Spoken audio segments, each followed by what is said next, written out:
What's up guys, welcome back to Frame 1. Have you ever been in After Effects and you want to put up two compositions at the same time to see what you're doing? Well, here's how you do it.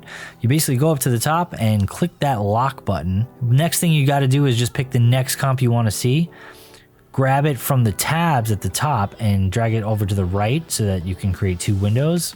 And that's it. You can see both at the same time. If you go to your other comp and basically change things, you can see it change in real time. And if you move things or play them back, they'll play in real time and you can see what's actually happening to your main composition while editing your pre-comps.